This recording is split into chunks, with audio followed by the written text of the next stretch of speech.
മുംബൈ ഭീകരാക്രമണത്തിന്റെ സൂത്രധാരൻ ഹാഫിസ് സെയ്ദ് കൊല്ലപ്പെട്ടോ? അങ്ങനെ കേൾക്കുന്നുണ്ട് മീര. അങ്ങനെ ചില കാര്യങ്ങൾ പല ഭാഗത്തു നിന്നും വരുന്നുണ്ട്. അത് അങ്ങനെ പറയാൻ എനിക്ക് തോന്നുന്നു മീര അങ്ങനെ ചോദിക്കാനുള്ള കാരണം സോഷ്യൽ മീഡിയയിൽ വലിയ ആർപ്പ് വിളികൾ നടക്കുകയാണ്. കാരണം മുംബൈ ഭീകരാക്രമണത്തിന്റെ മുഖ്യ സൂത്രധാരനാണ് ഈ ഹാഫിസ് സെയ്ദ് എന്ന് പറയുന്നത്. ഇയാളുടെ അനന്തരവൻ അബു ഖത്തൽ 2 ദിവസം മുൻപേ അജ്ഞാതന്റെ വെടിയേറ്റ്. ആ അജ്ഞാതൻ ഇന്ത്യൻ ഏജന്റുമാരെന്നാണ് പറയുന്നത്. അത് ഇന്ത്യ സ്ഥിരീകരിക്കാത്തിടത്തോളം കാലം നമുക്കതിൽ ഒന്നും പറയാൻ കഴിയില്ല. പക്ഷെ ഇന്ത്യൻ ഏജന്റുമാർ കൃത്യമായി പ്ലാനിങ് നടത്തി അയാളെ തീർത്തിട്ട് പോയി എന്നാണ് പറയുന്നത്. ഈ വാഹനത്തിൽ, ഈ അബു ഖത്തലിനെ തീർത്ത വാഹനത്തിൽ ഈ ഹാഫിസ് സയ്യദ് ഉണ്ടായിരുന്നു എന്നാണ് പറയുന്നത്. അപ്പോൾ ഈ പാകിസ്ഥാനിലെ ലാഹോറിലെ ജയിലിൽ കിടക്കുന്ന ഹാഫിസ് സയ്യദ് എങ്ങനെയാണ് അബു ഖത്തലിന്റെ വാഹനത്തിൽ ഉണ്ടായിരുന്നത് എന്നുള്ള ഒരു വലിയ ചോദ്യമുണ്ട്. ഇയാൾ ആക്രമണത്തിൽ പരിക്കേറ്റ് ലാഹോറിൽ ഒരു ആശുപത്രിയിൽ ഉണ്ട്, സൈന്യത്തിന്റെ ഒരു ആശുപത്രിയിൽ ഉണ്ട് എന്നും പറയുന്നുണ്ട്. അപ്പോൾ കൊല്ലപ്പെട്ടോ? കാരണം കോടികൾ വില പറയുന്ന, അല്ലെങ്കിൽ ലക്ഷങ്ങൾ വില പറഞ്ഞ ഭീകരനാണ് ഈ ഹാഫിസ് സയ്യദ്. അയാളുടെ തലയ്ക്ക് ലക്ഷങ്ങളുടെ വിലയുണ്ട്. അപ്പോൾ ഇയാൾ കൊല്ലപ്പെട്ടു എന്ന് പുറത്ത് പറയുകയോ അല്ലെങ്കിൽ പുറത്തറിയുകയോ ചെയ്താൽ അതൊന്ന് പാകിസ്ഥാന് നാണക്കേടാണ്. 2, ഇയാൾ കൊല്ലപ്പെട്ടാൽ അത് ആരിലൂടെയാണ് ഇയാളുടെ കൊലപാതകം നടന്നത് എന്നുള്ളത് പുറത്തറിഞ്ഞാലും പാകിസ്ഥാന് നാണക്കേടാണ്. കാരണം 2014 മുതൽ ഇന്ത്യ ലക്ഷ്യമിടുന്ന, ഇന്ത്യയുടെ അജണ്ട എന്ന് പറയുന്നത് തീവ്രവാദത്തെ വേരോടെ പിഴുതെറിയുക എന്നുള്ളതാണ്. 2014 മുതൽ BJP സർക്കാർ മുന്നോട്ട് വെക്കുന്ന ആശയം, ലക്ഷ്യം, നിലപാട് ഇതൊക്കെ ഭീകരവാദത്തെ തുടച്ചു നീക്കുക എന്നുള്ളതാണ്.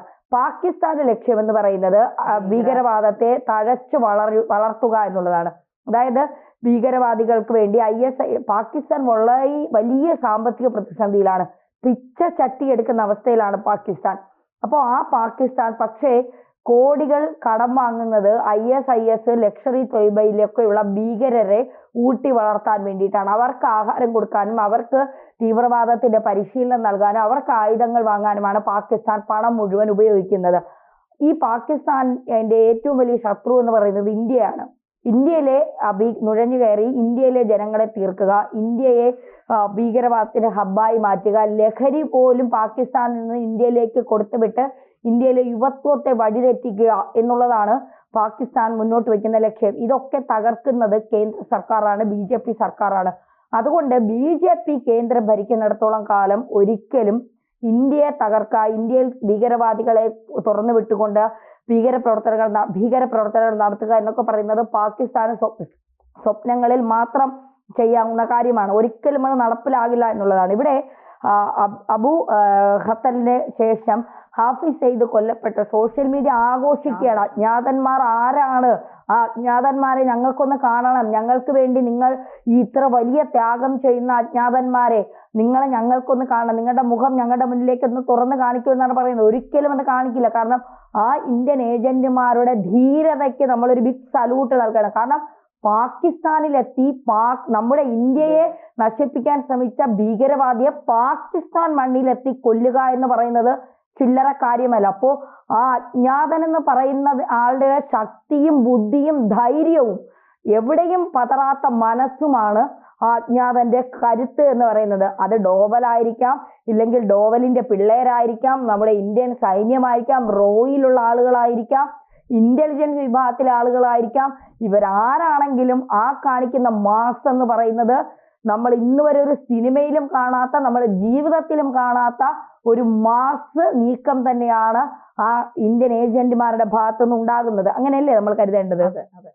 അപ്പോ ഈ കഴിഞ്ഞ ദിവസം ഈ അബു ഖത്തലിന്റെ കൊലപാതകത്തിന് പിന്നിൽ ആരാണെന്ന് ഇതുവരെ വ്യക്തമല്ല എന്നും, ലഷ്കർ-ഇ തൊയ്ബയുടെ സ്ഥാപനമായ ഹാഫിസ് സയ്യിദിന്റെ മരുമകനും വലങ്കയ്യുമായിരുന്ന അബു ഖത്തൽ കൊല്ലപ്പെട്ടതിന് ശേഷം ഹാഫിസ് സയ്യിദിനെ ലക്ഷ്യമിട്ട് പിന്തുടരുന്നവർ അയാളുടെ തൊട്ടരികിലെത്തി എന്നതാണ് ഈ അബു ഖത്തലിനെ തീർത്തതിൽ നിന്ന് ഈ തീവ്രവാദ സംഘടനകൾ കാണുന്ന ഒരു കാര്യം.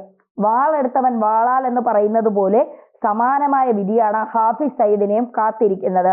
പൂഞ്ചിലെയും പാക് അധീന കാശ്മീരിലെയും നിരവധി ആക്രമണങ്ങൾക്ക് പിന്നിൽ പ്രവർത്തിച്ചയാളാണ് അബ്ദുൽ ഖത്തർ എന്നാണ് റോവിന്ദർ സച്ദേവ വാർത്താ ഏജൻസിയായ NIAയോട് പറയുന്നത്.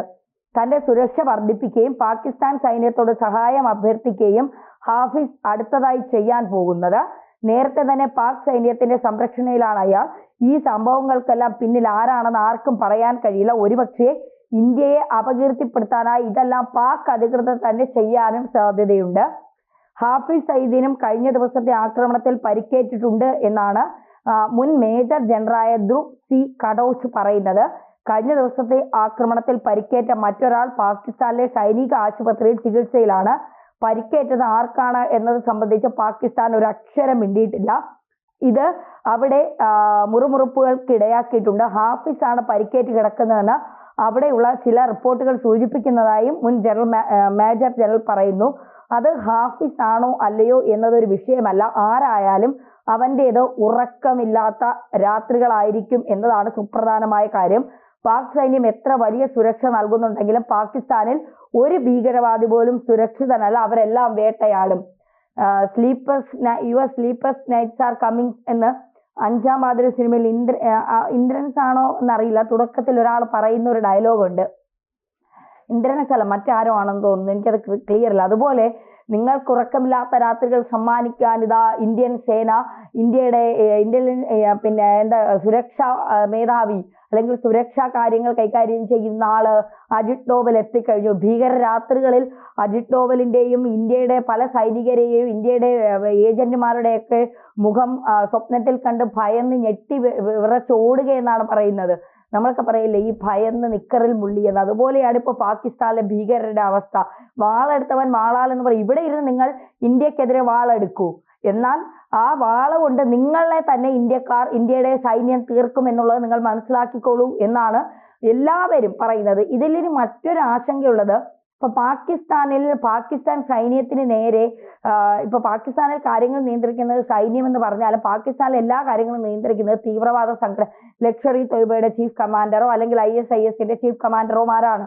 അപ്പോൾ ഇവരെ നിലയ്ക്ക് നിർത്താൻ പാകിസ്ഥാൻ സൈന്യത്തിന് കഴിയാതെ വരുമ്പോൾ അവർ തന്നെ ഇവരെ കൊല്ലും. എന്നിട്ട് പറയും അത് ഇന്ത്യയാണ് ചെയ്തത്. ആ ക്രെഡിറ്റ് ഇന്ത്യക്ക് അങ്ങ് കൊടുക്കും.